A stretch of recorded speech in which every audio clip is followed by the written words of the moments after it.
तस्वीरों में आप देख सकते हैं राष्ट्रपति द्रौपदी मुर्मू जो कि राष्ट्रपति भवन के प्रांगण से आगे अब बढ़ रही हैं नए संसद भवन की तरफ और उनकी दोनों तरफ राष्ट्रपति के अंगरक्षक, घुड़सवार अंगरक्षक का एक पूरा काफिला। और साथ ही साथ इन तस्वीरों में आप देख सकते हैं जयपुर कॉलम को भी, जो कि इस राष्ट्रपति भवन प्रांगण की एक अटूट और असीम पहचान के तौर पर देखा जाता है, जाना जाता है। फिलहाल धीरे धीरे राष्ट्रपति का ये कारवां आगे की तरफ बढ़ते हुए अब से कुछ देर बाद राष्ट्रपति संसद की संयुक्त बैठक को संबोधित करेंगी। अभिभाषण उनका होगा और उसके लिए राष्ट्रपति भवन से प्रस्थान करते हुए इन तस्वीरों में हम देख सकते हैं उनके काफिले को। राष्ट्रपति के दोनों तरफ उनके घुड़सवार अंगरक्षक और अब ये काफिला, ये कारवां आगे विजय चौक की तरफ बढ़ता हुआ।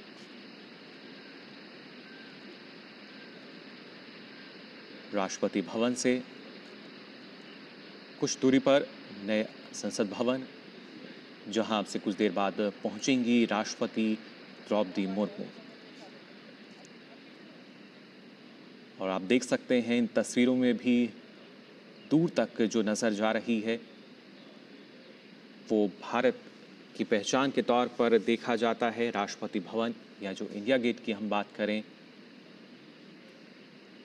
फिलहाल ये जो कारवां है आगे बढ़ते हुए धीरे धीरे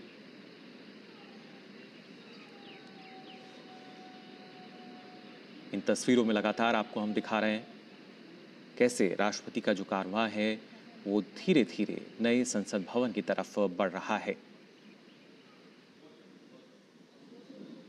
राष्ट्रपति के घुड़सवार अंगरक्षक और पीछे तस्वीरों में आपको राष्ट्रपति भवन के जो 12 पिलर्स हैं टस्कन, वो भी नजर आ रहे हैं। साथ ही अगर बात की जाए इस गुंबद की, जो कि अपने आप में वास्तुकार का एक बेहद ही बेहतरीन उदाहरण, और फिलहाल ये कारवां आगे की तरफ धीरे धीरे बढ़ता हुआ।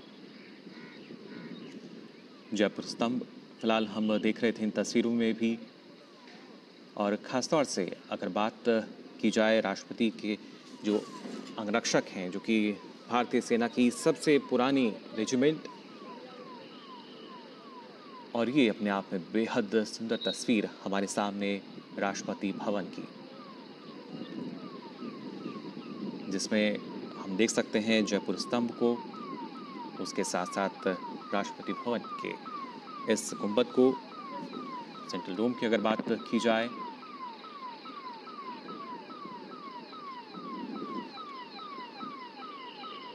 धीरे धीरे ये जो कारवां है आगे बढ़ रहा है नए संसद भवन की तरफ।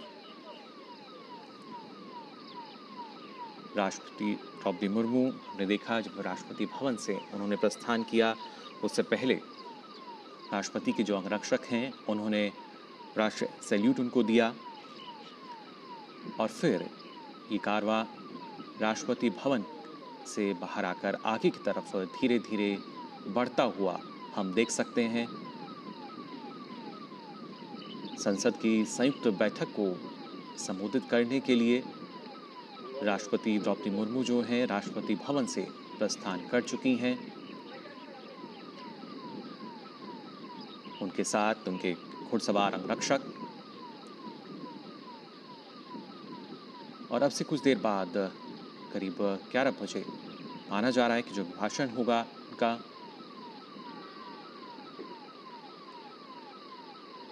आप देख सकते हैं इन तस्वीरों में, इन तस्वीरों में सीधे तौर पर, हालांकि अब से पहले भी इस तरह की जो तस्वीरें हैं वो हमने देखी हैं, लेकिन हर बार ये तस्वीरें जो हैं अपने आप में काफ़ी अनूठी नज़र आती है। एक नयापन इन तस्वीरों में, वास्तुशिल्प का एक अद्भुत नमूना राष्ट्रपति भवन, और उसी से आगे अब प्रस्थान करता हुआ राष्ट्रपति द्रौपदी मुर्मू का ये कारवां।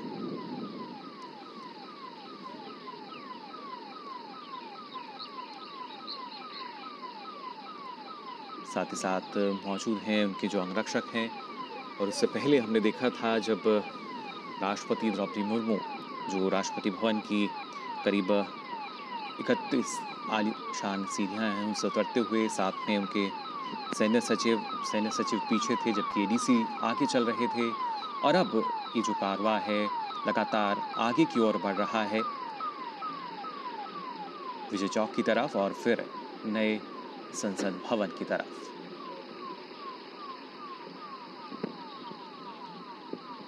आज का दिन काफ़ी महत्वपूर्ण, और इस महत्वपूर्ण दिन की ये महत्वपूर्ण तस्वीरें आप देख सकते हैं।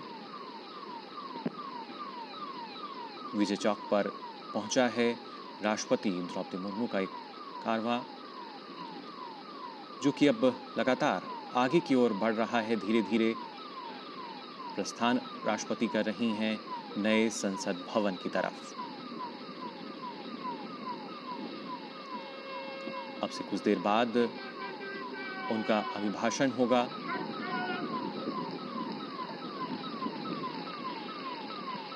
जहां पर संसद में संयुक्त बैठक जो है वो आयोजित की जाएगी। नई सरकार के गठन पर जो अभिभाषण होता है,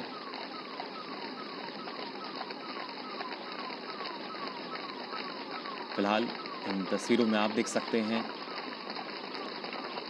राष्ट्रपति द्रौपदी मुर्मू जो धीरे धीरे लगातार आगे बढ़ रही हैं नए संसद परिसर की तरफ।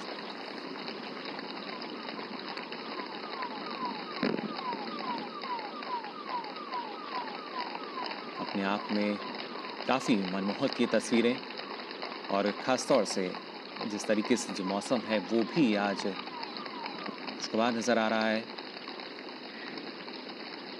हालांकि जो देश की जनता है उनको इंतज़ार भी था कि राष्ट्रपति जब राष्ट्रपति भवन से प्रस्थान करेंगी तो क्या वो शाही बग्गी में नज़र आएंगी, लेकिन मौसम जिस तरह का है उसके चलते फिलहाल इन तस्वीरों में हम देख सकते हैं राष्ट्रपति द्रौपदी मुर्मू का जो कारवां है वो लगातार आगे बढ़ते हुए नए संसद भवन की तरफ। साथ ही राष्ट्रपति के घुड़सवार आरक्षक, जो कि भारतीय सेना की सबसे पुरानी रेजिमेंट, और ये तस्वीरों में आप देख सकते हैं अब से कुछ देर बाद अभिभाषण होगा उनका, यानी जो संयुक्त बैठक है वो होगी। फिलहाल परिसर में यहाँ पहुँचते हुए राष्ट्रपति का ये कारवां।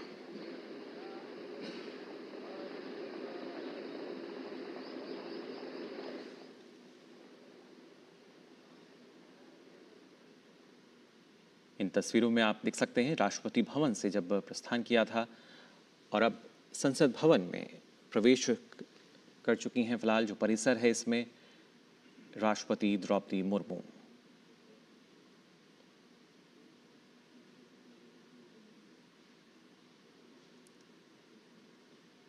संसद भवन में राष्ट्रपति का ये जो कारवां है प्रवेश करते हुए, और अब से कुछ देर बाद जैसा लगातार आपको हम बता रहे हैं जो अभिभाषण है वो होगा राष्ट्रपति का, जिसमें ना सिर्फ सरकार की जो नीतियां रही हैं किस तरीके से कारगर रहीं, बल्कि जो रोड मैप है वो क्या रहेगा, किस तरीके से देश हित में जो नीतियां हैं वो लागू की गई हैं, कितनी कारगर रही हैं, इसकी जानकारी वो साझा करेंगी।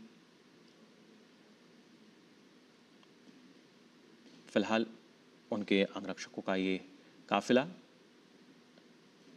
जो लगातार आगे बढ़ रहा है परिसर में पहुंच चुकी हैं, और इन तस्वीरों में आप देख सकते हैं प्रधानमंत्री नरेंद्र मोदी, साथ ही उपराष्ट्रपति जगदीप धनखड़ को।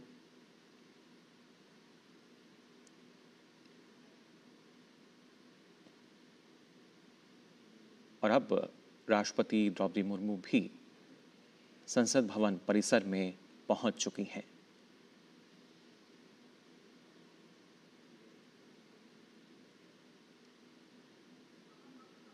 और यहाँ पर अगर देखा जाए जिस तरीके से पहले से ही इन तस्वीरों में मैंने आपको दिखाया, उपराष्ट्रपति जगदीप धनखड़, प्रधानमंत्री नरेंद्र मोदी जो हैं वो मौजूद हैं और इंतज़ार कर रहे हैं कि अब जो राष्ट्रपति हैं पहुंचेंगी यहाँ पर।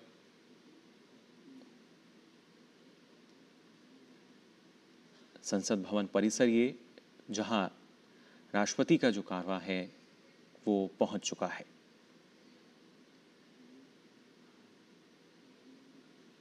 इन तस्वीरों में आप देख सकते हैं, सीधी तस्वीरें ये संसद भवन परिसर की, जहां पहुंच चुकी हैं राष्ट्रपति द्रौपदी मुर्मू।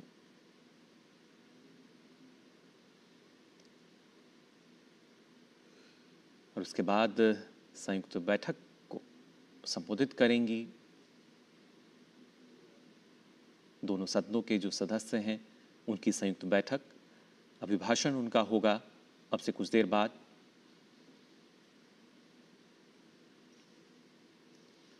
और जब हम बात करते हैं हमारे देश की, खासतौर से ना सिर्फ संस्कृति विरासत, बल्कि उनमें से ये एक झलक फिलहाल हम देख भी पा रहे हैं।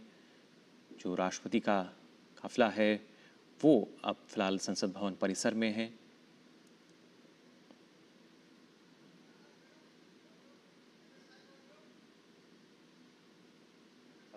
अग्रसर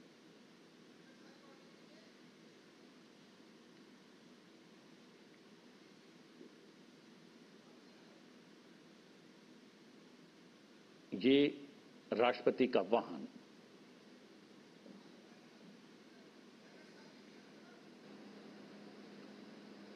द्वार पर पहुंचता हुआ, जहां पर उपराष्ट्रपति राष्ट्रपति की अगवानी के लिए वहां पर उपस्थित हैं। प्रधानमंत्री नरेंद्र मोदी वहां पर उपस्थित हैं। संसदीय कार्य मंत्री भी वहां पर मौजूद हैं। और ये राष्ट्रपति का वाहन पहुंच गया है संसद भवन के द्वार। सीधी तस्वीरें आप देख सकते हैं। संसद भवन के गज द्वार से सीधी तस्वीरें अपने टेलीविजन स्क्रीन पर संसद टीवी के माध्यम से राष्ट्रपति पहुंच गई हैं। उपराष्ट्रपति, प्रधानमंत्री वहां पर मौजूद हैं। संसदीय कार्य मंत्री किरण रिजिजू भी वहां पर मौजूद हैं।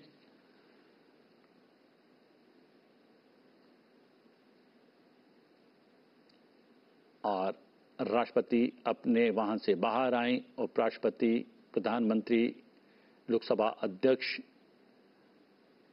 ने उनका स्वागत किया। गार्ड ऑफ ऑनर दिया जाता हुआ राष्ट्रपति द्रौपदी मुर्मू को।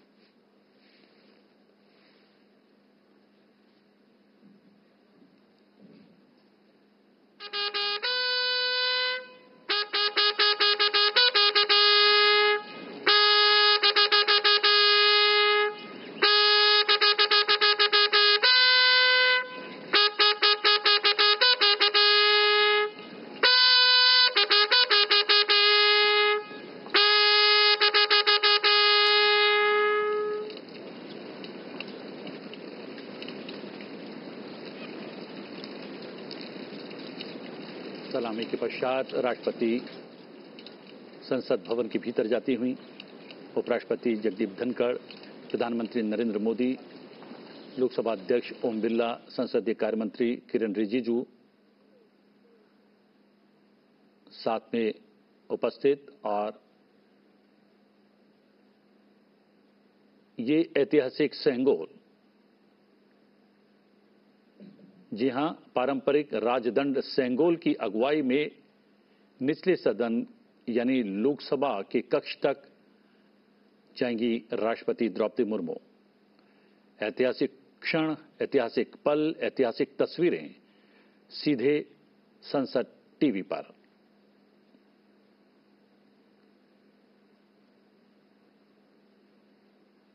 जी हां, पारंपरिक राजदंड सेंगोल की अगुवाई में निचले सदन के कक्ष तक बढ़ती हुई राष्ट्रपति द्रौपदी मुर्मू, साथ में उपराष्ट्रपति जगदीप धनखड़, लोकसभा अध्यक्ष ओम बिरला, प्रधानमंत्री नरेंद्र मोदी, दोनों सदनों के महासचिव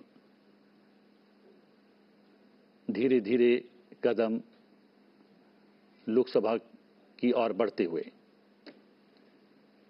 पारंपरिक राजदंड सेंगोल की अगुवाई में निचले सदन के कक्ष तक पहुंचती हुई राष्ट्रपति द्रौपदी मुर्मू, आप देख सकते हैं उपराष्ट्रपति, लोकसभा अध्यक्ष, प्रधानमंत्री, संसदीय कार्य मंत्री किरण रिजिजू। महामहिम राष्ट्रपति जी,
माननीय सदस्यगण, मैं 18वें लोकसभा के सभी नवनिर्वाचित सदस्यों को बहुत बहुत बधाई और शुभकामनाएं देती हूँ। आप सभी यहाँ देश के मतदाताओं का विश्वास जीतकर आए हैं। देश सेवा और जन सेवा का ये सौभाग्य बहुत कम लोगों को मिलता है। मुझे पूरा विश्वास है आप राष्ट्र प्रथम की भावना के साथ अपना दायित्व निभाएंगे, 140 करोड़ देशवासियों की आकांक्षाओं की पूर्ति का माध्यम बनेंगे। मैं श्री ओम बिरला जी को लोकसभा के अध्यक्ष की गौरवपूर्ण भूमिका के निर्वहन के लिए शुभकामनाएं देती हूँ। उनके पास सार्वजनिक जीवन का बहुत व्यापक अनुभव है। मुझे विश्वास है कि वे लोकतांत्रिक परंपराओं को अपने कौशल से नई ऊंचाई से देने में सफल होंगे। माननीय सदस्यगण, मैं आज कोटि-कोटि देशवासियों को की तरफ से भारत के चुनाव आयोग का भी आभार व्यक्त करती हूँ। ये दुनिया का सबसे बड़ा चुनाव था। करीब 64 करोड़ मतदाताओं ने उत्साह और उमंग के साथ अपना कर्तव्य निभाया है। इस बार भी महिलाओं ने बढ़ चढ़कर मतदान में हिस्सा लिया है। इस चुनाव की बहुत सुखद तस्वीर जम्मू कश्मीर में भी सामने आए हैं। कश्मीर घाटी में वोटिंग के अनेक दशकों के रिकॉर्ड टूटे हैं। बीते 4 दशकों में कश्मीर में हमने बंद और हड़ताल के बीच कम मतदान का दौर ही देखा था। भारत के दुश्मन इसको वैश्विक मंचों पर जम्मू कश्मीर की राय के रूप में दुष्प्रचारित करते रहे, लेकिन इस बार कश्मीर घाटी ने देश और दुनिया में ऐसे हार ताकत को करारा जवाब दिया है। पहली बार इस लोकसभा चुनाव में घर पर जाकर भी मतदान कराया गया है। मैं लोकसभा चुनाव से जुड़ी हर कर्मी को सराहना करती हूं और अभिनंदन करती हूं। माननीय सदस्यगण, 2024 के लोकसभा चुनाव की चर्चा आज पूरी दुनिया में हो रही है। दुनिया देख रही है कि भारत के लोगों में लगातार तीसरी बार स्थिर और स्पष्ट बहुमत की सरकार बनाई है।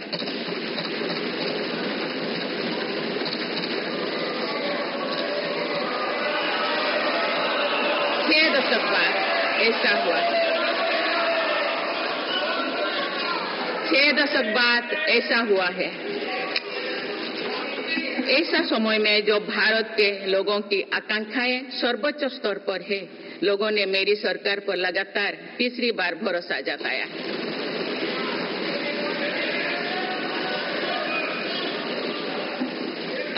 भारत के लोगों को ये पूर्ण विश्वास है कि उनकी आकांक्षाएं सिर्फ मेरी सरकार ही पूरा कर सकती है।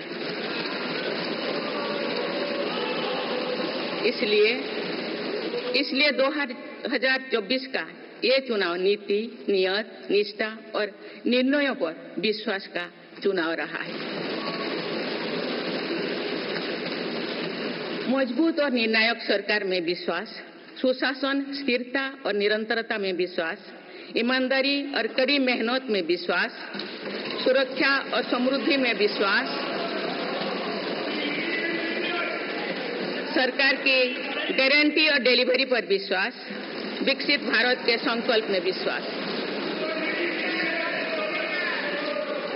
मेरी सरकार ने 10 वर्षों से सेवा और सुशासन का जो मिशन जनाया है, ये उस पर मुहर है। ये जनादेश है कि भारत की विकसित बनाने का काम बिना रुके चलता रहे और भारत अपने लक्ष्यों की प्राप्ति करते रहे। माननीय सदस्यगण, 18वीं लोकसभा कई मायनों में एक ऐतिहासिक लोकसभा है। ये लोकसभा अमृतकाल के शुरुआती वर्षों में गठित हुई है। ये लोकसभा देश के संविधान को अपनाने के 75वें वर्षों की भी साक्षी बनेगी। मुझे विश्वास है कि इस लोकसभा में जन कल्याण के फसलों का नवीन अध्याय लिखा जाएगा।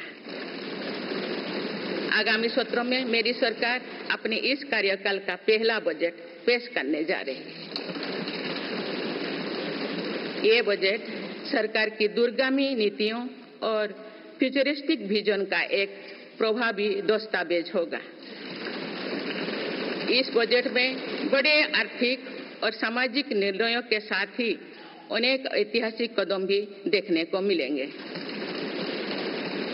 भारत के तेज विकास की जन आकांक्षाओं का पूरा करने के लिए रिफॉर्म्स की गति अब और तेज की जाएगी। मेरी सरकार का मत है कि दुनिया भर में निवेशकों को आकर्षित करने के लिए राज्यों में स्वस्थ स्पर्धा हो। यही कॉम्पिटिटिव कोऑपरेटिव फेडरलिज्म की सच्ची स्पिरिट है। राज्यों के विकास से देश का विकास, इसी भावना के साथ हम आगे बढ़ते रहेंगे। माननीय सदस्यगण, रिफॉर्म, परफॉर्म और ट्रांसफॉर्म के संकल्प ने आज भारत को दुनिया की सबसे तेजी से बढ़ने वाली अर्थव्यवस्था बना दिया है। 10 साल में भारत 11वें नंबर की अर्थव्यवस्था से ऊपर उठकर 5वें नंबर पर पहुंचा है। साल 2021 से लेकर साल 2024 के बीच भारत में औसतन 8% की रफ्तार से विकास किया है और ये ग्रोथ सामान्य समय में नहीं हुई है। बीती वर्षों में हमने 100 साल की सबसे बड़ी आपात देखी। वैश्विक महामारी के कालखंड और विश्व के अलग अलग कोने में चल रही संघर्षों के बावजूद भारत ने ये विकास दर हासिल की है। ये बीते 10 साल के रिफॉर्म्स और राष्ट्रहित में के लिए किए गए फैसला के कारण संभव है। आज भारत अकेले ही दुनिया की ग्रोथ में 15% का योगदान दे रही है। अब मेरी सरकार भारत को विश्व की तीसरे नंबर की इकोनॉमी बनाने में जुटी हुई है।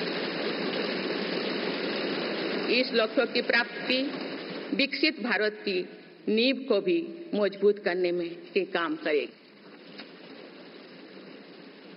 माननीय सदस्यगण, मेरी सरकार अर्थव्यवस्था के तीनों स्तंभों मैन्युफैक्चरिंग, सर्विसेज और एग्रीकल्चर को बराबर महत्व दे रही है। पीएलआई स्कीम्स और ईज ऑफ डूइंग बिजनेस से बड़े पैमाने पर निवेश और रोजगार के अवसर बढ़ रही है। पारंपरिक सेक्टर्स के साथ साथ सनराइज सेक्टर्स को भी मिशन मोड पर बढ़ावा दिया जा रहा है। चाहे सेमीकंडक्टर हो या सोलर हो, चाहे इलेक्ट्रिक व्हीकल हो या इलेक्ट्रॉनिक्स गुड्स हो, चाहे ग्रीन हाइड्रोजन हो या बैटरीज हो, चाहे एयरक्राफ्ट कैरियर्स हो या फाइटर जेट्स हो, भारत इन सब सेक्टर्स में अपना विस्तार कर रहा है। लॉजिस्टिक्स कॉस्ट को कम करने के लिए भी मेरी सरकार लगातार प्रयास कर रही है। सरकार सर्विस सेक्टर को भी मजबूत करने में जुटे हैं। आज आईटी से लेकर टूरिज्म तक, हेल्थ से लेकर वेलनेस तक हर सेक्टर में भारत लीडर बन रहा है और इससे बड़ी संख्या में रोजगार और स्वरोजगार के नए मौके बन रहे हैं। माननीय सदस्यगण, पिछले 10 वर्षों में मेरी सरकार द्वारा ग्रामीण अर्थव्यवस्था के हर पहलू पर बहुत जोर दिया गया है। गांव में कृषि आधारित उद्योगों, डेयरी और फिशरीज आधारित उद्योगों का विस्तार किया जा रहा है। इसमें भी सहकारिता को प्राथमिकता दी गई है। सरकार किसानों उत्पाद संघ, एफपीओ और फैक्स जैसे सरकारी संगठनों का एक बड़ा नेटवर्क बना रही है। छोटे किसानों की बड़ी समस्या भंडारण से जुड़े होती है, इसलिए मेरी सरकार ने सहकारिता क्षेत्र में दुनिया की सबसे बड़ी भंडारण योजना पर काम शुरू कर चुकी है।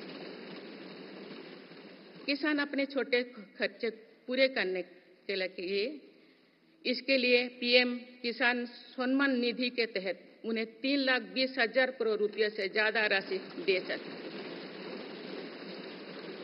मेरी सरकार के नए कार्यकाल के शुरुआत दिनों से ही किसानों को 20,000 करोड़ रुपया से अधिक की राशि ट्रांसफर की जा चुकी है।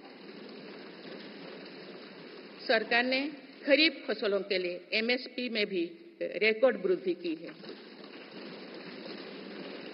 माननीय सदस्यगण, आज का भारत अपनी वर्तमान जरूरतों को ध्यान में रखते हुए अपनी कृषि व्यवस्था में बदलाव कर रहा है। हम ज्यादा से ज्यादा आत्मनिर्भर हो और ज्यादा से ज्यादा निर्यात से किसानों की आमदनी बढ़े, इस सोच के साथ नीतियां बनाई गई है, निर्णय लिए गए हैं। जैसे भारत दलहन और तिलहन में दूसरे देशों पर निर्भरता कम करने के लिए देश के किसानों को हर संभव मदद दे रहे हैं। ग्लोबल मार्केट में किस तरह के फूड प्रोडक्ट की डिमांड ज्यादा है, इसके आधार पर नई रणनीति बनाई जा रही है। आजकल ऑर्गेनिक उत्पादों को लेकर दुनिया में डिमांड तेजी से बढ़ रही है। भारत के किसानों के पास इस डिमांड को पूरा करने के पूरा भरपूर क्षमता है। इसलिए सरकार प्राकृतिक खेती और इससे जुड़ी उत्पादों की सप्लाई चेन को सशक्त कर रही है। ऐसे प्रयासों से किसानों का खेती पर होने वाला खर्च भी कम होगा और उनकी आय भी और बढ़ेगी। माननीय सदस्यगण, आज का भारत दुनिया की चुनौतियां बढ़ाने के लिए नहीं बल्कि दुनिया को समाधान देने के लिए माना जाता है। विश्व बंधु के तौर पर भारत ने अनेक वैश्विक समस्याओं के समाधान को लेकर पहल की है। जलवायु परिवर्तन से लेकर खाद्य सुरक्षा तक, पोषण से लेकर सस्टेनेबल एग्रीकल्चर तक हम अनेक समाधान दे रहे हैं। हमारे मोटे अनाज श्री अन्न की पहुंच सुपर फूड के तौर पर दुनिया के कोने कोने में हो, इसके लिए भी अभियान चल रहा है। भारत की पहल पर पूरी दुनिया ने वर्ष 2023 में इंटरनेशनल मिलेट्स ईयर मनाया है। आपने देखा है, हाल ही में पूरी दुनिया ने अंतर्राष्ट्रीय योग दिवस भी मनाया है। भारत की इस महान परंपरा की प्रतिष्ठा विश्व में लगातार बढ़ रही है। योग और आयुष को बढ़ावा देकर भारत एक स्वस्थ विश्व के निर्माण में मदद कर रही है। मेरी सरकार ने रिन्यूएबल एनर्जी क्षमता भी कई गुना बढ़ाई है। हम जलवायु से जुड़े लक्ष्यों को निर्धारित समय से पहले प्राप्त करने की दिशा दिखा रहा है। नेट जीरो के लिए आज भारत के प्रयास कई दूसरे देशों को प्रेरित कर रहे हैं। इंटरनेशनल सोलर अलायंस जैसे पहल पर आज रिकॉर्ड संख्या में दुनिया के देश हमारे साथ जुड़े हैं। माननीय सदस्यगण, आने वाला समय ग्रीन एरा यानी हरित युग का है। मेरी सरकार इसके लिए भी हर जरूरी कदम उठा रही है। हम हरित उद्योगों पर निवेश बढ़ा रहे हैं, जिससे ग्रीन जॉब्स भी बढ़े हैं। ग्रीन एनर्जी हो या फिर ग्रीन मोबिलिटी, हर मोर्चे पर हम बड़े लक्ष्यों के साथ काम कर रहे हैं। मेरी सरकार अपने शहरों को दुनिया के बेहतरीन लिविंग स्पेस बनाने के लिए भी प्रतिबद्ध है। प्रदूषण से मुक्त, साफ सुथरे और सुविधा युक्त शहरों में रहना भारत के नागरिकों का हक है। विशेष रूप से छोटी शहरें और कस्बे में बीते 10 वर्षों से अभूतपूर्व निवेश किया गया है।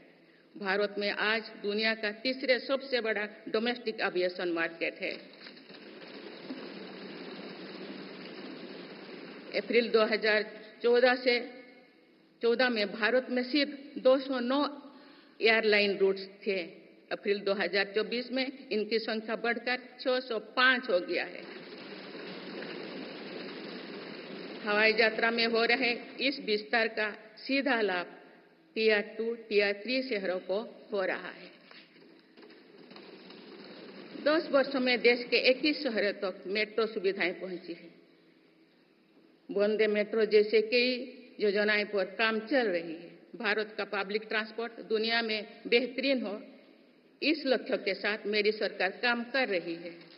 माननीय सदस्यगण, मेरा सरकार इन आधुनिक मापदंड पर काम कर रही है, जिससे भारत विकसित देश के सामने बराबरी से खड़े हो सके। इंफ्रास्ट्रक्चर का विकास इस दिशा में बदलते भारत की नई तस्वीर के रूप में उभारा है। मेरी सरकार ने 10 वर्षों में पीएम ग्रामीण सड़क योजना के तहत गांव में 3,80,000 किलोमीटर से ज्यादा सड़कें बनाई हैं। आज भारत में नेशनल हाईवेज और एक्सप्रेसवेज का जाल बिछ रहा है। नेशनल हाईवेज बनाने की गति में भी 2 गुनी से अधिक की वृद्धि हुई है। अहमदाबाद मुंबई के बीच हाई स्पीड रेल इकोसिस्टम का निर्माण कार्य भी तेजी से आगे बढ़ रहे हैं। मेरी सरकार ने उत्तर, दक्षिण और पूर्वी भारत के बुलेट ट्रेन कॉरिडोर्स के लिए फिजिबिलिटी स्टडीज शुरू करने का फैसला किया है। पहली बार देश में अंतर्देशीय जल मार्गों के विकास पर इतने व्यापक रूप से काम शुरू हुआ है। इसका बड़ा लाभ नॉर्थ ईस्ट को होगा। मेरी सरकार ने नॉर्थ ईस्ट के विकास के लिए 10 वर्षों में आवंटन में 4 गुना से अधिक की वृद्धि की है। सरकार इस क्षेत्र को आर्कटिक पॉलिसी के तहत स्ट्रेटेजिक गेटवेज बनाने के लिए काम कर रही है। नॉर्थ ईस्ट में हर तरह की कनेक्टिविटी का बढ़ाया जा रहा है। शिक्षा, स्वास्थ्य, पर्यटन, रोजगार, हर क्षेत्र में विकास कार्यों को आगे बढ़ाया जा रहा है। असम में 27,000 करोड़ रुपया की लागत से सेमीकंडक्टर प्लांट बनाया जा रहा है, यानी north east made in India chips को भी सेंटर होने वाला है। मेरी सरकार नॉर्थ ईस्ट में स्थायी शांति के लिए निरंतर काम कर रही है। पिछले इस 10 वर्षों में अनेक पुराने विवादों को हल किया गया, अनेक अहम समझौते हुए हैं। नॉर्थ ईस्ट में अशांत क्षेत्रों में तेज विकास करके चरणबद्ध तरीके से अफवाह हटाने का काम भी जारी है। देश के हर क्षेत्र में विकास के ये नए आयाम भारत के भविष्य का उद्घोष कर रहे हैं। माननीय सदस्य, वुमेन लेड डेवलपमेंट के लिए समर्पित मेरी सरकार ने महिला सशक्तिकरण के एक नई युग की शुरुआत की है। देश की नारी शक्ति लंबे समय तक लोकसभा और विधानसभा में अधिक भागीदारी की मांग कर रही थी। आप उनके पास नारी शक्ति बंधन अधिनियम की ताकत है। सरकार की योजनाओं की वजह से पिछले एक दशक में महिलाओं का आर्थिक सामर्थ्य बढ़ा है। आप जानते हैं कि बीते 10 वर्ष में बने 4 करोड़ पीएम आवास में से ज्यादातर महिलाओं के नाम ही आवंटित हुई है। आप तीसरी कार्यकाल के शुरुआत में ही सरकार ने 3 करोड़ नए घर बनाने की स्वीकृति दे दी है। इनमें से भी अधिकतर घर महिलाओं के नाम पर ही आवंटित होंगे। बीते 10 वर्षों में 10 करोड़ महिलाएं सेल्फ हेल्प ग्रुप से जुड़े हैं। मेरी सरकार ने 3 करोड़ महिलाओं को लखपति दीदी बनाने के लिए व्यापक अभियान चलाए हैं। इसके लिए सेल्फ हेल्प ग्रुप्स को आर्थिक मदद भी बढ़ाई जा रही है। सरकार का प्रयास है कि महिलाओं का कौशल बढ़े, कमाई के साधन बढ़े और उनका सम्मान भी बढ़े। नमो ड्रोन दीदी योजना इस लक्ष्य की पूर्ति में सहायक बन रही है। इस योजना के तहत हजारों सेल्फ हेल्प ग्रुप्स की महिलाओं को ड्रोन दिए जा रहे हैं। ड्रोन पायलट बनने की ट्रेनिंग भी दी जा रही है। मेरी सरकार ने हाल ही में कृषि खेती सखी कार्यक्रम भी शुरू किया है।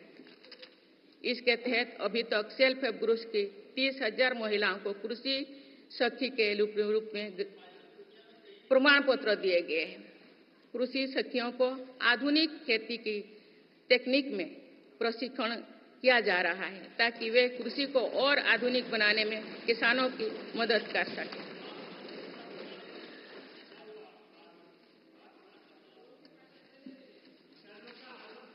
माननीय सदस्यगण,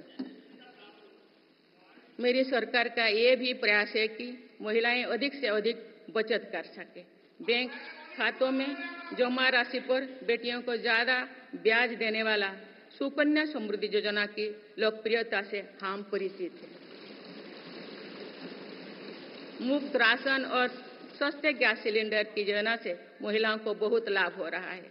अब मेरी सरकार बिजली का बिल जीरो करने और बिजली बेचकर कमाई करने की योजना भी लाई है। पीएम सूर्यघर मुफ्त बिजली योजना के तहत घर की छत पर सोलर पैनल लगाए जा रहे हैं।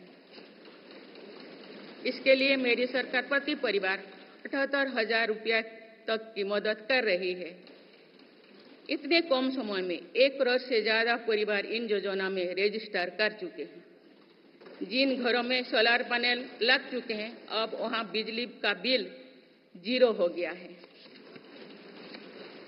माननीय सदस्यगण, विकसित भारत का निर्माण तभी संभव है जब देश के गरीब, युवा, नारी शक्ति और किसान सशक्त होंगे।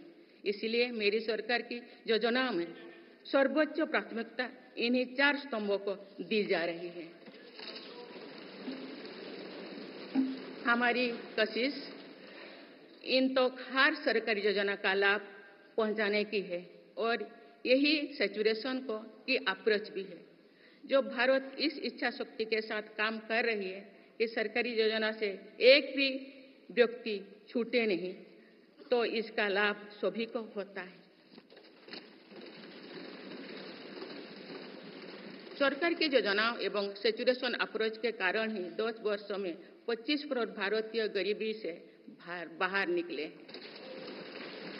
इसमें अनुसूचित जाति, अनुसूचित जनजाति, पिछले वर्ग, हर समाज, हर क्षेत्र के परिवार है। 10 वर्षों में लास्ट माइल डिलीवरी पर फोकस ने इन वर्गों का जीवन बदल दिया है। विशेषकर आदिवासी समाज में ये बदलाव और भी स्पष्ट नजर आ रहा है। 24,000 करोड़ रुपया से अधिक की पीएम जनमन जैसी योजना आज अति पिछड़े जनजातीय समूह के उत्थान का माध्यम बन रही है। सरकार पीएम सूरज पटल के माध्यम से वंचित वर्गों तक आजीविका के अवसरों को पहुंचाने के लिए सुलभ ऋण भी उपलब्ध करा रही है।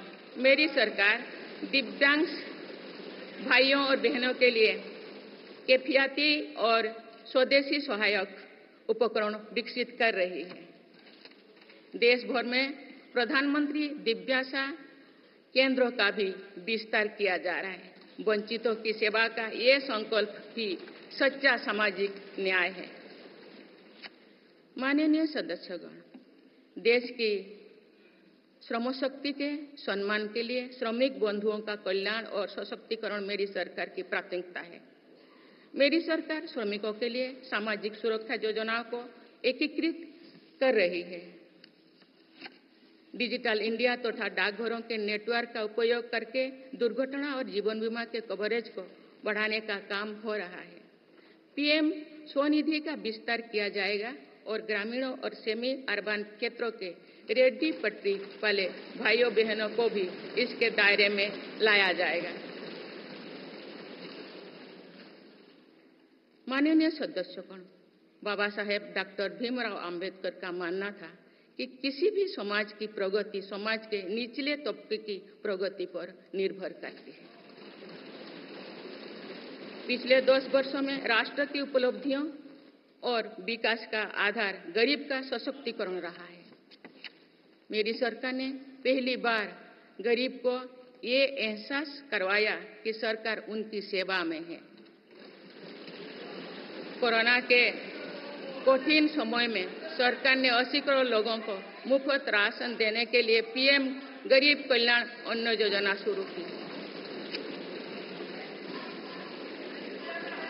इस योजना का लाभ उन परिवारों को भी मिल रहा है जो गरीबी से बाहर निकले हैं, ताकि उनके कदम वापस पीछे ना जाए। स्वच्छ भारत अभियान में भी गरीब के जीवन की गरिमा से लेकर उसके स्वास्थ्य तक का राष्ट्रीय महत्व का विषय बनाया है। पहली बार देश में करोड़ों गरीबों के लिए शौचालय बनाया गया है। ये प्रयास हमें आश्वस्त करते हैं कि देश आज महात्मा गांधी के आदर्शों का सच्चे अर्थों में अनुसरण कर रहा है। मेरी सरकार 55 करोड़ लाभार्थियों को आयुष्मान भारत योजना के तहत मुफ्त स्वास्थ्य सेवाएं भी उपलब्ध करवाए हैं। देश में 25,000 जन औषधि केंद्रों को खोलने का काम भी तेजी से चल रहा है।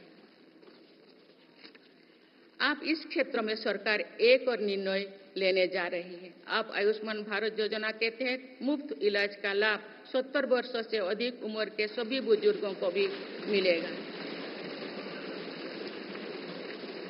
माननीय सदस्यगण, अक्सर विरोधपरक मानसिकता और संकीर्ण स्वार्थ के कारण लोकतंत्र की मूल भावना का बहुत अहित हुआ है। इसका प्रभाव संसदीय प्रणाली पर भी पड़ता है और देश की विकास यात्रा पर भी पड़ता है। देश में कई दशकों तक अस्थिर सरकार के दौर में कई सरकारें चाहते हुए भी ना रिफॉर्म कर पाए और ना ही आवश्यक निर्णय ले पाए। भारत की जनता ने निर्णायक बनकर इस स्थिति को बदला है। बीते 10 वर्षों में ऐसे अनेक रिफॉर्म्स हुई है जिनका बहुत लाभ देश को आज मिल रहा है।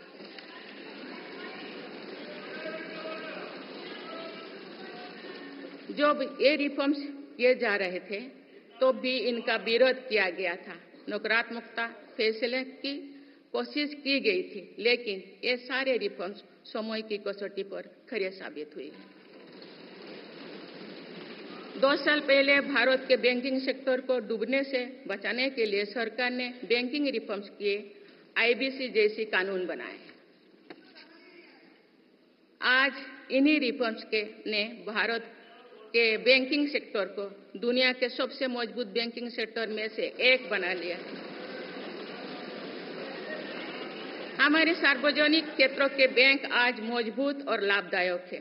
सार्वजनिक क्षेत्रों के बैंकों के लाभ 2023-24 में 1.4 लाख करोड़ रुपए को पार कर गया, जो पिछले वर्षों की तुलना में 35% अधिक है।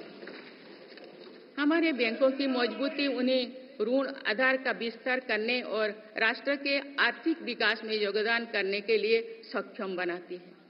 सरकारी बैंकों का एनपीए भी लगातार कम हो रही है। आज एसबीआई रिकॉर्ड मुनाफे पर है। आज एलआईसी पहले से कहीं अधिक मजबूत है। आज एचएएल भी देश की डिफेंस इंडस्ट्री को ताकत दे रही है। आज जीएसटी भारत की इकोनॉमी को फॉर्मलाइज करने का, व्यापार कारोबार को आसान बनाने का माध्यम बना रहे हैं। अप्रैल महीने में पहली बार जीएसटी कलेक्शन ने 2 लाख करोड़ रुपए का स्तर पार कर गया है। इससे राज्यों की आर्थिक ताकत भी बढ़ी है। डिजिटल इंडिया और डिजिटल पेमेंट्स के प्रति भी आज पूरा विश्व आकर्षित हो रही है। माननीय सदस्यगण, एक सशक्त भारत के लिए हमारे सैन्य बलों में आधुनिकता जरूरी है। युद्ध की स्थिति में हम सर्वश्रेष्ठ रहें, इसके लिए सेनाओं में रिफॉर्म की प्रक्रिया निरंतर जारी रहनी चाहिए। इसी सोच के साथ मेरी सरकार ने बीते 10 वर्षों में डिफेंस सेक्टर में अनेक रिफॉर्म्स किए हैं। जीडीएस जैसे रिफॉर्म्स ने हमारी सेनाओं को नई मजबूती दी है। मेरी सरकार ने डिफेंस सेक्टर को आत्मनिर्भर बनाने के कई महत्वपूर्ण कदम उठाए हैं। ऑर्डिनेंस फैक्ट्रीज के रिफॉर्म से डिफेंस सेक्टर को बहुत लाभ हुआ है। 40 से अधिक ऑर्डिनेंस फैक्ट्रीज को 7 निगमों में संगठित करने से उनकी क्षमता और दक्षता दोनों बढ़ी है। ऐसे ही रिफॉर्म्स के कारण भारत आज 1 लाख करोड़ रुपए से अधिक की डिफेंस मैन्युफैक्चरिंग कर रहा है। पिछले एक दशक में हमारे डिफेंस एक्सपोर्ट 18 गुना अधिक होकर 21,000 करोड़ रुपया तक पहुंच चुका है। फिलीपींस के साथ ब्रह्मास मिसाइल का रक्षा सौदा डिफेंस एक्सपोर्ट के क्षेत्र में भारत की पहचान मजबूत कर रहा है। सरकार ने युवाओं और उनके स्टार्टअप्स को बढ़ावा देकर आत्मनिर्भर डिफेंस सेक्टर की मजबूत नींव तैयार की है। मेरी सरकार उत्तर प्रदेश और तमिलनाडु में 2 डिफेंस कॉरिडोर्स भी विकसित कर रही है। हम सभी के लिए एक खुशी की बात है कि पिछले वर्ष हमारी सैन्य जरूरतों की लगभग 70% खरीद भारतीय उद्योगों से ही की गई है। हमारी सेनाओं ने 500 से अधिक सैन्य साजो सामान को विदेशों में नहीं मंगाना तय किया है। ये सभी हथियार और उपकरण अब सिर्फ भारतीय कंपनियों से ही खरीद की जाएगी। मेरी सरकार ने सैनिकों के हितों को भी हमेशा प्राथमिकता दी है। तभी 4 दशक के बाद 1 रैंक 1 पेंशन को लागू किया गया है। इसके तहत अब तक 1,20,000 करोड़ रुपया दिए जा चुके हैं। शहीद सैनिकों के सम्मान के लिए सरकार ने कर्तव्य पथ के एक छोर पर नेशनल वॉर मेमोरियल की स्थापना भी की है। ये प्रयास केवल वीर जवानों के प्रति कृतज्ञ राष्ट्र का नमन ही नहीं है, बल्कि राष्ट्र प्रथम की अनवरत प्रेरणा का स्रोत भी है। माननीय सदस्यगण, मेरी सरकार देश के हर युवा को बड़े सपने देखने और उन्हें साकार करने के लिए जरूरी माहौल बनाने में जुटी है। बीते 10 वर्षों में ऐसे हर अवरोध को हटाया गया है जिसके कारण युवाओं को परेशानी थी। पहले अपने ही प्रमाण पत्रों को अटेस्ट करने के लिए युवाओं को भटकना पड़ता था। अब युवा सेल्फ अटेस्टेड करने का काम कर रहे हैं। केंद्र सरकार की ग्रुप सी, ग्रुप डी भर्तियों से इंटरव्यू को खत्म किया गया है। पहले जो विद्यार्थी सिर्फ भारतीय भाषा में पढ़ाई करते थे, उनके साथ अन्याय की जाती थी। मेरी सरकार ने नई राष्ट्रीय शिक्षा नीति लागू कर इस अन्याय को दूर करने के लिए कदम उठाए हैं। युवाओं को अब भारतीय भाषा में इंजीनियरिंग की पढ़ाई का विकल्प भी मिला है। विगत 10 वर्ष में देश में 7 नई IIT, 16 ट्रिपल IIT, 7 IIM, 15 नए एम्स, 315 मेडिकल कॉलेज और 390 विश्वविद्यालय स्थापित किया गया है। मेरी सरकार इन संस्थानों को और मजबूत बनाकर आवश्यकता के अनुसार इनकी संस्था को भी बढ़ाएंगे। सरकार एक डिजिटल विश्वविद्यालय बनाने की दिशा में भी काम कर रही है। अटल टिंकरिंग लैब्स, स्टार्टअप इंडिया और स्टैंडअप इंडिया जैसे अभियान हमारे युवाओं का सामर्थ्य बढ़ा रहे हैं। इन्हीं प्रयासों से आज भारत दुनिया का तीसरा सबसे बड़ा स्टार्टअप इकोसिस्टम बन चुका है। माननीय सदस्यगण, सरकार का ये निरंतर प्रयास है कि देश के युवाओं को अपनी प्रतिभा दिखाने का उचित अवसर मिले। सरकारी भर्ती हो या फिर परीक्षाएं, सुनिए, परीक्षाएं किसी भी कारण से इनमें रुकावट आए, ये उचित नहीं है। इनमें शुचिता और पारदर्शिता बहुत जरूरी है। हाल ही में कुछ परीक्षाओं में हुई पेपर लीक की घटनाओं की निष्पक्ष जांच और दोषियों को कड़ी से कड़ी सजा दिलवाने के लिए मेरी सरकार प्रतिबद्ध है।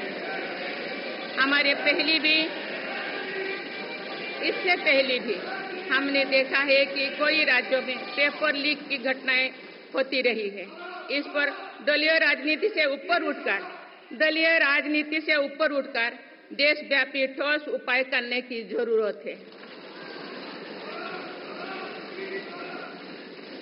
संसद ने भी परीक्षा में होने वाली गड़बड़ियों के विरुद्ध एक सख्त कानून बनाया है। मेरी सरकार परीक्षाओं से जुड़ी संस्थाओं, उनके कामकाज के तरीके, परीक्षा प्रक्रिया सभी में बड़ी सुधार करने की दिशा में काम कर रही है। माननीय सदस्यगण, मेरी सरकार ने युवाओं की राष्ट्र निर्माण में भागीदारी और बढ़ाने के लिए मेरा युवा भारत माय भारत अभियान की शुरुआत भी की है। इसमें अब तक 1.5 करोड़ से अधिक युवाओं का पंजीकरण हो चुका है। इस पहल से युवाओं में नेतृत्व कौशल और सेवा भावना का बीजारोपण होगा। आज हमारे युवाओं को खेलों में भी आगे बढ़ने के नए अवसर मिल रहे हैं। मेरी सरकार के प्रभावी प्रयासों का परिणाम है कि भारत के युवा खिलाड़ी वैश्विक मंचों पर रिकॉर्ड संख्या में मेडल्स जीत रहे हैं। कुछ ही दिनों बाद पेरिस ओलंपिक्स में भी शुरू होने वाले जा रहे हैं। ओलंपिक्स में देश का प्रतिनिधित्व करने वाले हर खिलाड़ी पर हमें गर्व है। मैं उन्हें अपनी शुभकामनाएं देती हूँ। इन उपलब्धियों को और आगे ले जाने के लिए भारतीय ओलंपिक संघ 2036 ओलंपिक्स खेलों की मेजबानी की तैयारी भी कर रही है। माननीय सदस्यगण, जुलाई की 1 तारीख से देश में भारतीय न्याय संहिता भी लागू हो जाएगी।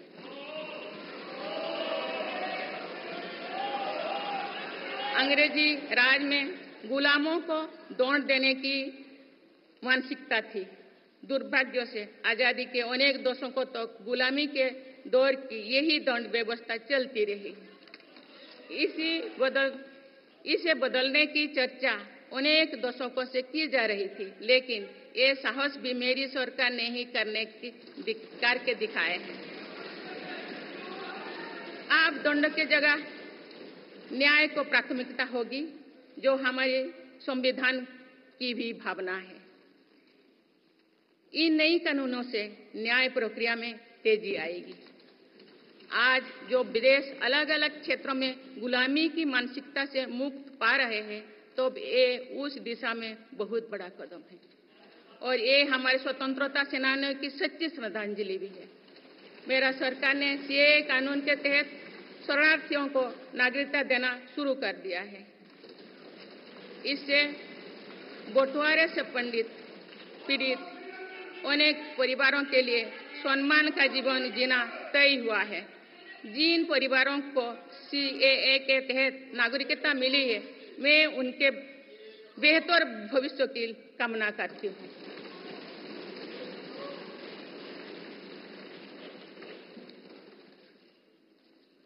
माननीय सदस्यगण, मेरी सरकार भविष्य निर्माण के प्रयासों के साथ ही भारतीय संस्कृति के वैभव और विरासत को फिर से स्थापित कर रही है। हाल में नालंदा यूनिवर्सिटी के भव्य कैंपस के रूप में इसमें एक नया अध्याय जुड़ा है। नालंदा सिर्फ एक यूनिवर्सिटी मात्र नहीं थी, बल्कि ये वैश्विक ज्ञान केंद्र के रूप में भारत के गौरवशाली अतीत का प्रमाण थी। मुझे विश्वास है कि नई नालंदा यूनिवर्सिटी भारत को ग्लोबल नॉलेज हब बनाने में सहायक सिद्ध होगी। मेरी सरकार का ये प्रयास है कि भावी पीढ़ियों को हजारों वर्षों की हमारी विरासत प्रेरणा देती है। इसलिए पूरे देश में तीर्थस्थलों को, आस्था और आध्यात्म के केंद्रों को सजाया संवारा जा रहा है।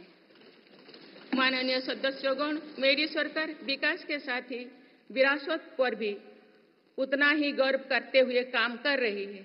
विरासत पर गर्व का ये संकल्प आज अनुसूचित जाति, अनुसूचित जनजाति, वंचित वर्ग और सर्व समाज के गौरव का प्रतीक बन रहा है। मेरी सरकार ने भगवान बिरसा मुंडा के जन्म दिवस को जनजातीय गौरव दिवस के रूप में मनाने की शुरुआत की है। अब अगले वर्ष भगवान बिरसा मुंडा की 150वीं जयंती के पूरे देश में धूमधाम से मनाया जाएगा। देश रानी दुर्गावती की 500वीं जयंती को भी व्यापक स्तर पर मना रहा है। पिछले महीने ही देश ने रानी अहिल्याबाई होलकर की 300वीं जयंती का साल भर चलने वाला महोत्सव भी शुरू किया गया है। इससे पहले सरकार गुरु नानक देव जी का 550वां और गुरु गोविंद सिंह जी का 350वां प्रकाश पर्व भी धूमधाम से मना चुके हैं। एक भारत श्रेष्ठ भारत के भाव से काशी तमिल संगमम, सौराष्ट्र तमिल संगमम जैसी उत्सवों की परिपाटी भी मेरी ही सरकार ने शुरू की है। इन आयोजनों से हमारी नई पीढ़ियों को राष्ट्र निर्माण की प्रेरणा मिलती है और राष्ट्र पर गौरव का भाव और मजबूत होता है। माननीय सदस्यगण, हमारी सफलताएं हमारी साझी धरोहर है, इसीलिए उन्हें अपनाने में संकोच नहीं, स्वाभिमान होना चाहिए। आज अनेक सेक्टर्स में भारत बहुत अच्छा प्रदर्शन कर रहा है। ये उपलब्धियां हमें हमारी प्रगति और सफलताओं पर गर्व करने की अपार अवसर देती है। जो भारत डिजिटल पेमेंट्स के मामले में दुनिया में अच्छा प्रदर्शन करता है तो हमें गर्व होना चाहिए। जो भारत के वैज्ञानिक चंद्रयान को चंद्रमा के दक्षिणी ध्रुव पर सफलता से उतारते हैं तो हमें गर्व होना चाहिए। जो भारत दुनिया की सबसे तेज बढ़ती इकोनॉमी बनता है तो हमें गर्व होना चाहिए। जो भारत इतना बड़ा चुनाव अभियान बिना बड़ी हिंसा और अराजकता से पूरा कराए तो भी हमें गर्व होना चाहिए। आज पूरा विश्व हमें मदर ऑफ डेमोक्रेसी के रूप में सम्मान देता है। भारत के लोगों ने हमेशा लोकतंत्र के प्रति अपना पूर्ण विश्वास प्रकट किया है। चुनाव से जुड़ी संस्थाओं पर पूरा भरोसा जताया है। स्वस्थ लोकतंत्र को बनाए रखने के लिए हमें इस विश्वास को सहेज कर रखना है, इसकी रक्षा भी करना है। हमें याद रखना होगा, लोकतांत्रिक संस्थाओं और चुनावी प्रक्रिया पर लोगों के विश्वास को चोट पहुंचाना उसी डाल को काटना जैसे जिस पर हम सब बैठे हैं। हमारे लोकतंत्रों की विश्वसनीयता को ठेस पहुंचाने की हर कोशिश की सामूहिक आलोचना होना चाहिए। हम सभी को वो दौर याद है जो बैलेट पेपर छीन लिया जाता था, लूट लिया जाता था। मतदान प्रक्रिया को सुरक्षित बनाने के लिए ईवीएम को अपनाने का फैसला किया गया था। पिछले कई दशकों में ईवीएम में सुप्रीम कोर्ट से लेकर जनता की अदालत तक हर कसौटी को पार किया है। माननीय सदस्यगण, मैं आप सभी सदस्यों से अपनी कुछ और चिंताएं भी साझा करना चाहती हूँ। मैं चाहूंगी कि आप सभी इन विषयों पर चिंतन मनन करके इन विषयों पर ठोस और सकारात्मक परिणाम देश को दें। आज की संचार क्रांति के युग है। में विघटनकारी ताकतें लोकतंत्र को कमजोर करने और समाज में दरार डालने की साजिश रच रहे हैं। ये ताकतें देश के भीतर भी है और देश के बाहर भी संचालित हो रहे हैं। इसके द्वारा अफवाह फैलाने का, जनता को भ्रम में डालने का, मिस इन्फॉर्मेशन का सहारा लिया जा रहा है। इस स्थिति को ऐसे ही बेरोक टोक नहीं चलने दिया जा सकता है। आज के समय में टेक्नोलॉजी हर दिन और उन्नत हो रही है। ऐसे में मानवता के विरुद्ध इनका गलत उपयोग बहुत घातक है। भारत ने विश्व मंच पर भी इन चिंताओं को प्रकट किया है और एक ग्लोबल फ्रेमवर्क की वकालत की है। हम सभी का दायित्व है कि इन प्रवृत्ति को रोके, इस चुनौती से निपटने के लिए नए रास्ते खोजें। माननीय सदस्यगण, 21वीं सदी के इस तीसरे दशक में आज ग्लोबल ऑर्डर एक नया शक्ल ले रहा है। मेरी सरकार के प्रयासों से आज भारत विश्व बंधु के रूप में दुनिया को नया भरोसा दे रही है। मानव केंद्रित अप्रोच रखने की वजह से भारत आज किसी भी संकट के समय फास्ट रेस्पॉन्डर और ग्लोबल साउथ की बुलंद आवाज बना है। कोरोना का महासंकट हो, भूकंप जैसी कोई त्रासदी हो या फिर युद्धों की स्थितियां, भारत मानवता को बचाने में आगे रहा है। भारत को देखने का विश्व का नजरिया कैसे बदला है, ये इटाली में हुई G7 समिट में भी हम सभी ने अनुभव किया है। भारत ने अपनी G20 अध्यक्षता के दौरान भी विश्व को अनेक मुद्दों पर एकजुट किया है। भारत की अध्यक्षता के दौरान ही अफ्रीकन यूनियन को G20 का स्थायी सदस्य बनाया गया है। इससे अफ्रीका महाद्वीप के साथ साथ पूरे ग्लोबल साउथ का भरोसा मजबूत हुआ है। नेबरहुड फास्ट पॉलिसी में चलते हुए भारत ने पड़ोसी देशों के साथ अपने रिश्तों को मजबूत किया है। 7 पड़ोसी देशों के नेताओं का 9 जून को केंद्रीय मंत्रिपरिषद के शपथ ग्रहण समारोह में भाग लेना मेरी सरकार की इस प्राथमिकता दर्शाते हैं। भारत सबका साथ सबका विकास की भावना के साथ इंडो पैसिफिक क्षेत्र के देश के साथ भी सहयोग बढ़ा रही है। पूर्वी एशिया हो या फिर मिडिल ईस्ट और यूरोप, मेरी सरकार कनेक्टिविटी पर बहुल बल दे रही है। भारत के विजन ने ही India middle east Europe economic corridor को आकार देना शुरू किया है। ये कॉरिडोर 21वीं सदी के सबसे बड़ी गेम चेंजर में एक सिद्ध होगा। माननीय सदस्यगण, आने वाला कुछ महीने में भारत एक गणतंत्र के रूप में 75वें वर्ष पूरी करने जा रहे हैं। भारत का संविधान बीते दशकों में हर चुनौती, हर कसौटी पर खरा उतरा है। जब संविधान बन रहा था तब भी दुनिया में ऐसे ताकतें थे जो भारत के असफल होने की कामना कर रही थी। देश में संविधान लागू होने के बाद भी संविधान पर अनेक बार हमले हुए हैं। आज 27 जून है। 25 जून 1975 को लागू हुआ आपातकाल संविधान पर सीधे हमले का सबसे बड़ा और काला अध्याय था।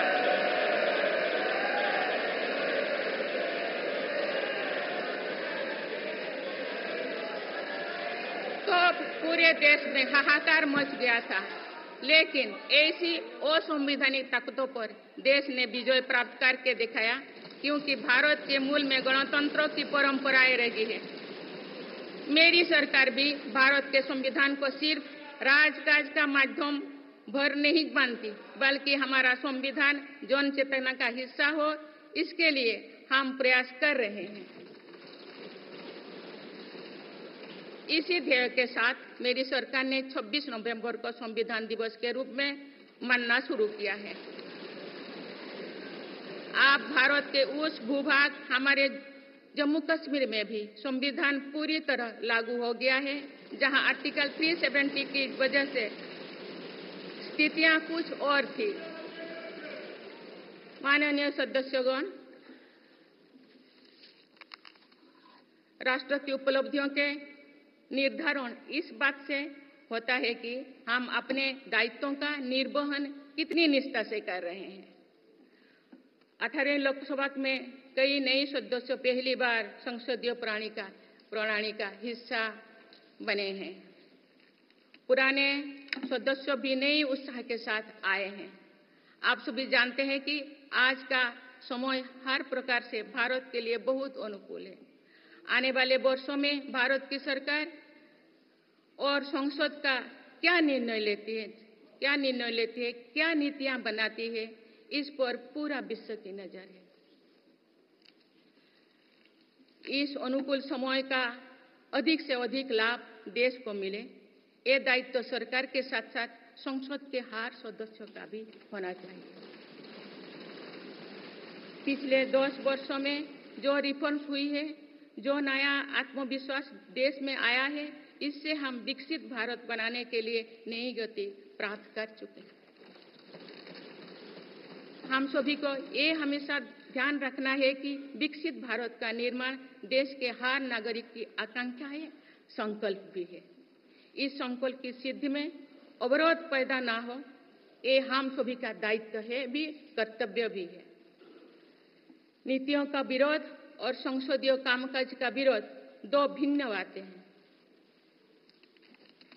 जब संसद सुचारू रूप से चलती है, जब यहाँ स्वस्थ चर्चा परिचर्चा होती है, जब दूरगामी निर्णय होते हैं, तब लोगों का विश्वास सिर्फ सरकार ही नहीं, पूरी व्यवस्था पर बनता है।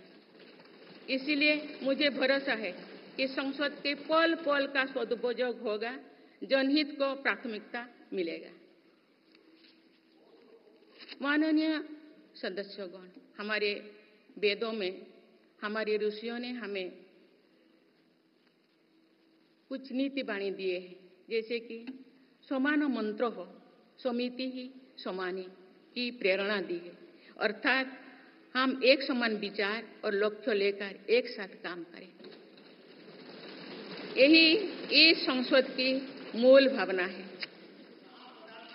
इसलिए जब भारत तीसरी नंबर की इकोनॉमी बनेगा, तो देश की इस सफलता में आपकी भी सहभागिता होगी। हम जब 2027 में आजादी की शताब्दी का उत्सव विकसित भारत के रूप में मनाएंगे, तो इस पीढ़ी को भी श्रेय मिलेगा। आज हमारे युवाओं में जो सामर्थ्य है, आज हमारे संकल्प में जो निष्ठा है, हमारी जो असंभव सी लगने वाली उपलब्धियां हैं, ये इस बात का प्रमाण है कि आने वाला दौर भारत का दौर है। ये सदी भारत की सदी है और इसका प्रभाव आने वाली 1000 वर्षों तक रहेगा। आइए हम सब मिलकर पूर्ण कर्तव्य निष्ठा के साथ राष्ट्रीय संकल्पों की सिद्धि में जुट जाएं, विकसित भारत बनाएं। आप सभी को मेरा बहुत बहुत बहुत शुभकामनाएं। धन्यवाद। जय हिंद, जय Bharat.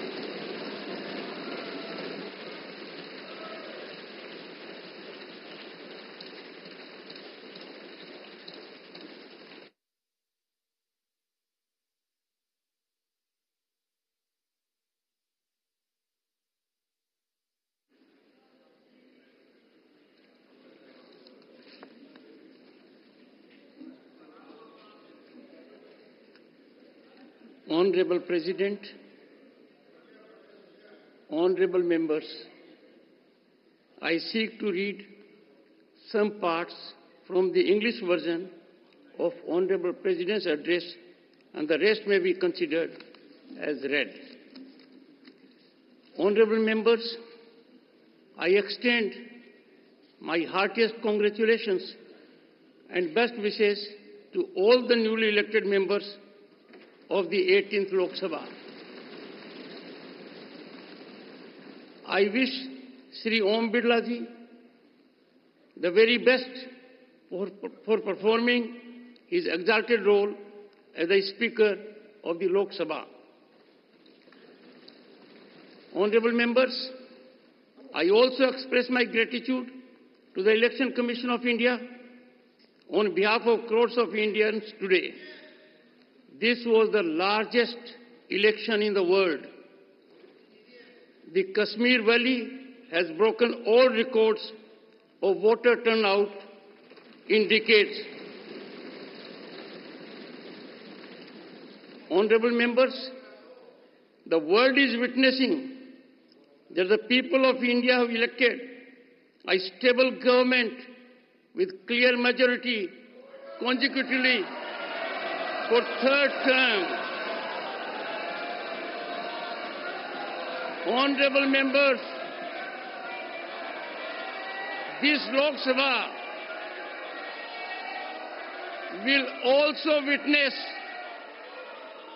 to the 75th year of adoption of the Constitution of India. Honorable members, the resolve to perform, reform and transform has made India the fastest growing economy in the world today. In 10 years, India has risen to become the 5th largest economy from being an 11th ranked economy. Honorable members, in the last 10 years, my government has given great emphasis on every aspect of rural economy.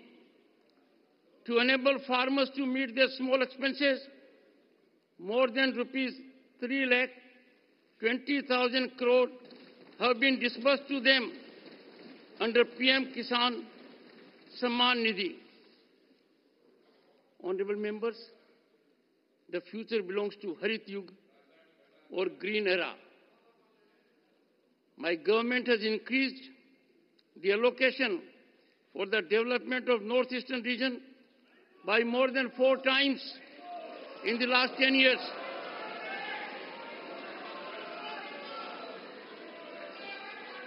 The government is working to make this region a strategic gateway under its Act East policy. Honorable members, my government, which is committed to women-led development, has started a new era of women empowerment. Today, they stand empowered by the enactment of Nari Shakti Vandan Adhiniyam. Honorable members, Baba Sahib Dr. Bhimrao Ambedkar said, I quote, "Progress of any society depends on the progress of the poorest sections of the society," unquote. Empowerment of the poor has been at the foundation of the achievements and progress of the nation in the last 10 years.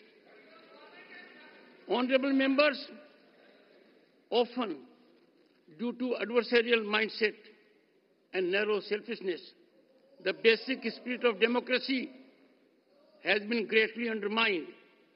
It affects the parliamentary system as well as development journey of the nation. The people of India have now changed this situation by their decisive mandate. Honorable members, modernization of our armed forces is essential for a strong India. In the last decade, our defense exports have increased more than 18 times to the level of rupees 21,000 crore. Honorable members, for further increasing the participation of youth in the nation building, my government has launched Mera Yuva Bharat campaign. So far, more than 1.5 crore youth have registered for it. Today, our youth is getting new opportunities to move forward in sports as well.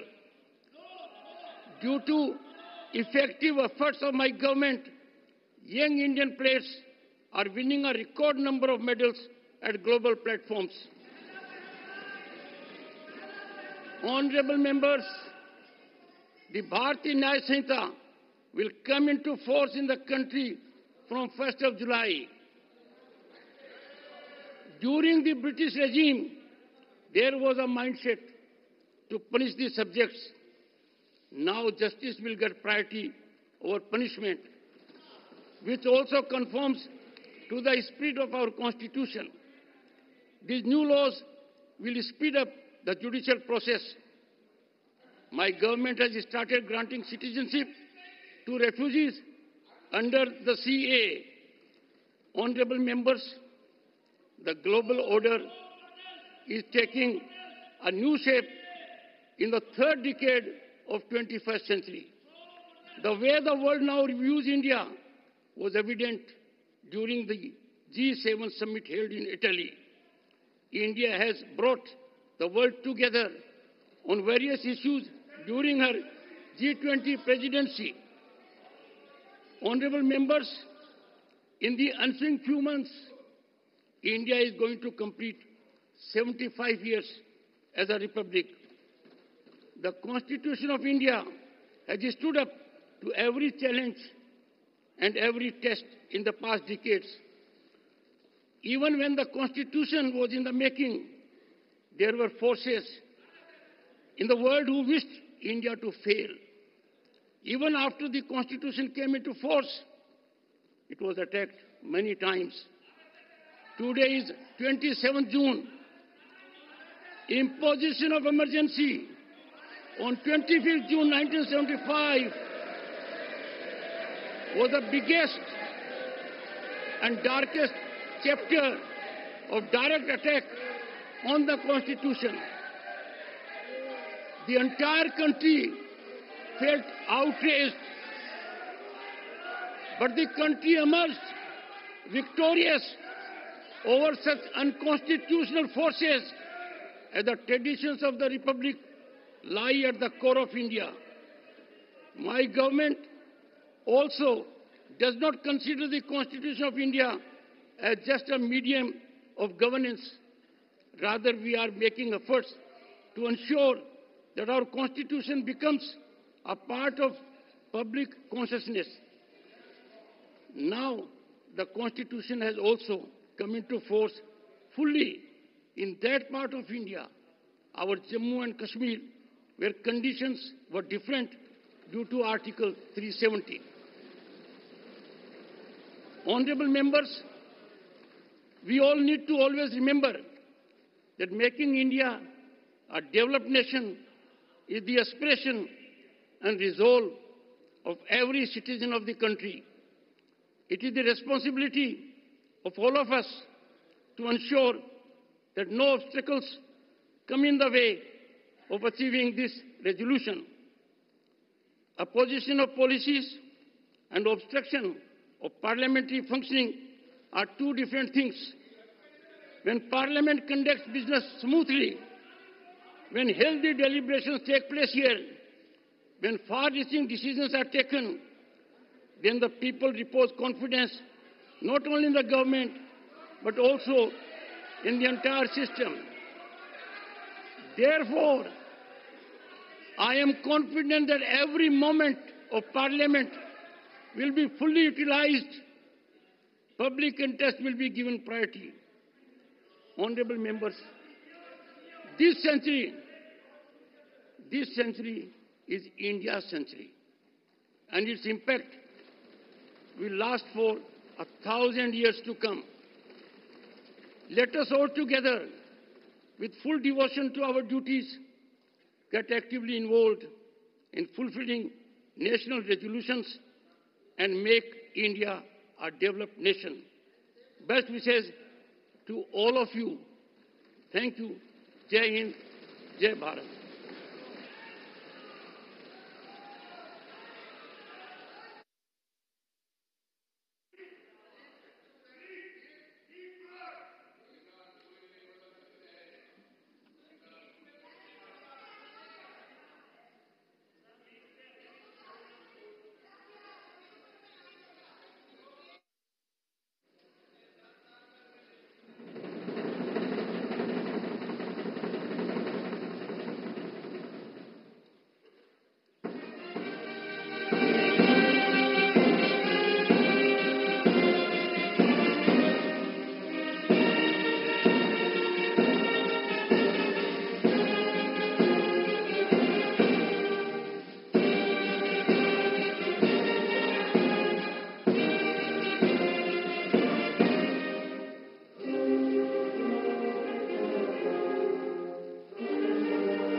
Murmu का अभिभाषण समाप्त हो गया है।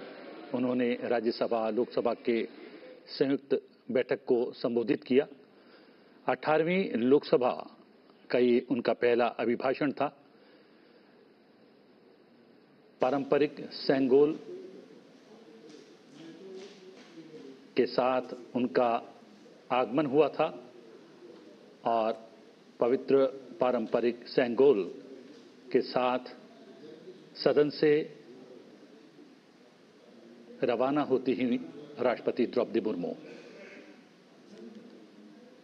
उपराष्ट्रपति, राज्यसभा सभापति जगदीप धनखड़, लोकसभा अध्यक्ष ओम बिरला,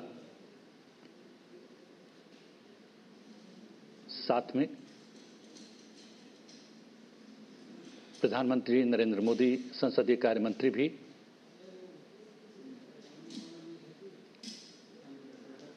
राष्ट्रपति संसद भवन से निकलकर बाहर आती हुई और राष्ट्रपति भवन की ओर प्रस्थान करेंगी।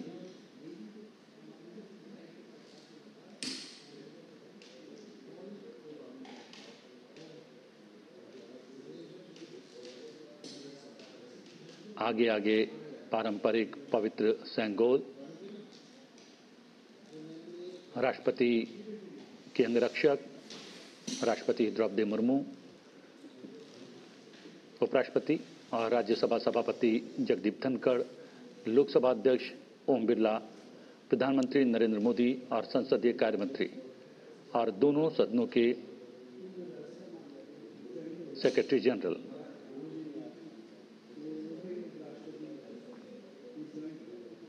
एक परंपरा का निर्वाह करते हुए राष्ट्रपति द्रौपदी मुर्मू का अभिभाषण समाप्त हुआ और उनके अभिभाषण के प्रमुख बिंदुओं का अंग्रेजी में उपराष्ट्रपति जगदीप धनखड़ ने अनुवाद सदन के भीतर प्रस्तुत किया। राष्ट्रपति द्रौपदी मुर्मू अपने वाहन की ओर जाने से पूर्व एक बार फिर से सलामी ग्रहण करेंगी।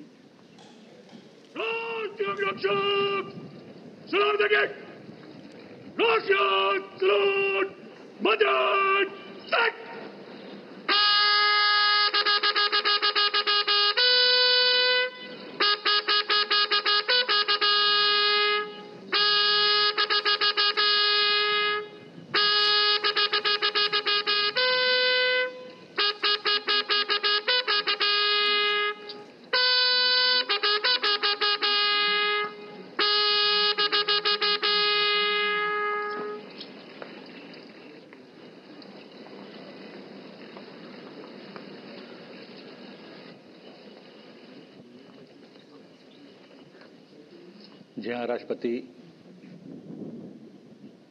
संसद भवन से निकली, सलामी ग्रहण की और अपने वाहन में जाती हुई और एक बार फिर से राष्ट्रपति का कारवां संसद भवन से निकलकर पहुंचेगा राष्ट्रपति भवन।